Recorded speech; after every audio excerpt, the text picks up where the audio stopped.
আজকে অসাধারণ একটা সুন্দর রেসিপি শেয়ার করব কাঁঠালের আটি দিয়ে। তো এখানে কাঁঠালের আটি আছে, আর এই পাশে মাংস আছে, আলু কেটে রাখছি, তারপরে আদা রসুন যেটা বাটা দরকার হয় সাধারণ যেভাবে আমরা মাংস রান্না করি সেই সবগুলো এখানে বেটে রাখছি। তারপর আমি আজকে কিন্তু মাটির পাতিলে রান্না করব, আর এই পাশে মাটির পাত্রে কিন্তু আমি সবগুলো জিনিস কেটে রাখছি। মাটির পাতিল, তারপরে মাটির এই জিনিসগুলো আমি অনেক দিন আগে কিনছিলাম, এইগুলোতে জিনিস রাখতে ভালো লাগে। সবসময় আমি ভিডিও করি, ভিডিওর মধ্যে এই পাতিলটা দেখা যায়, অনেকে জিজ্ঞেস করে আপু এই পাতিলে কি রান্না করা যায়, এই পাতিল দিয়ে রান্না করতে সমস্যা হয় না, বা এই পাতিলে কীভাবে রান্না করো। তো আজকে আমি আমার এই রেসিপিটাই মাটির পাতিলে রান্না করে দেখাবো কিভাবে রান্না করি, আর এটা রান্না করলে কেমন হয়, বা এটার এই রান্না খেতে কেমন লাগে, সব কিছু আজকে শেয়ার করব। তো প্রথমে চুলার উপরে পাতিলটা দিয়ে দেওয়া ছিল আগে থেকেই, এখন শুধু চুলাটা ধরাই দেবো। তো চুলা ধরাই দিলাম। তারপর চুলার আঁচটা একদম বেশি জোরেও দিতে হবে না, একদম কম, মানে মিডিয়াম আঁচে রাখতে হবে, যেন বেশি তাপ লাগলে অনেক সময় মাটির পাতিল ফেটে যায়। তো আমি শুরু থেকে এটা রান্না করেছি অনেক দিন আগে থেকে, আমার পাতিলটা সয়ে গেছে, এখন আর সমস্যা হয় না। তো শুরুর দিক থেকে একটু জাল আস্তে দিয়ে তারপর এভাবে রান্না করতে হয়। তো প্রথমে তেল দিয়ে দিলাম। এই পাতিলটা যখন এমনি সাধারণ কড়াইতে রান্না করি আমরা যেভাবে, ওইভাবে একটু পাতিলটা গরম হলে তারপরে এই যে পেঁয়াজ কুচিগুলো একটু দিয়ে দিলাম। পেঁয়াজ অতটা নেড়ে লাল হওয়ার প্রয়োজন নেই, একটু কোনো মতো নাড়াচাড়া দিয়ে তারপর আমি মশলা বাটাটা দিয়ে দেব।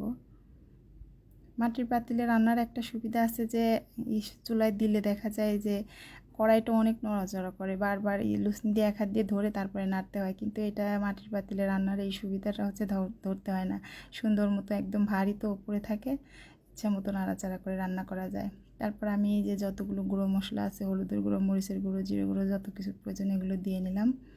এগুলো দিয়ে আরেকটু কষাই নেব। আমি পেঁয়াজটা বেশি ভাজি নাই, হালকা একটু ভেজে নিছি। তো এটা মাটির পাতিলের তাপটা, চুলার তাপটা কিন্তু অনেক বেশি লাগে, একটু জ্বালে কিন্তু একবার গরম হয়ে থাকলে ওইটা চুলা অফ করে দিলে 5 মিনিটের মতো সেই তরকারিটা একদম উতলাতেই থাকে, মনে হয় যে এখনও চুলা জ্বলতেইছে। একবার হিট হয়ে গেলে, হিট হতে একটু দেরি লাগে, হয়ে গেলে তখন অনেক টাইম লাগে। এই তো আমি এটা কষায় নিচ্ছি মাংসটা। তো মাংস যখন দিছি ওইটা ভিডিও হয় নাই, ক্যামেরা অন করার কথা মনে ছিল না। এটা অনেক সময় কিন্তু এমন হয়ে যায় যে ক্যামেরা অন করছি কে করি নাই এটা খেয়াল থাকে না। তো এই তো ক্যামেরা অন করছিলাম, খেয়াল নেই। পরে তারপরে যে কাঁঠালের আটি যেটা কেটে রাখছিলাম ওইটা এখন দিয়ে দেব।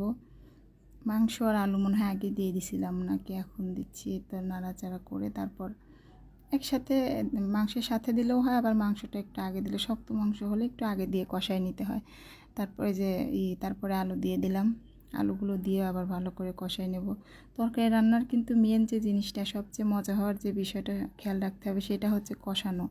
তরকারি যে কোনো তরকারি যতটা কষানো বেশি হয় ততটা কিন্তু মজা হয়। এই তো কষায় তারপরে একটু ঢেকে দিলাম। তারপরে আমার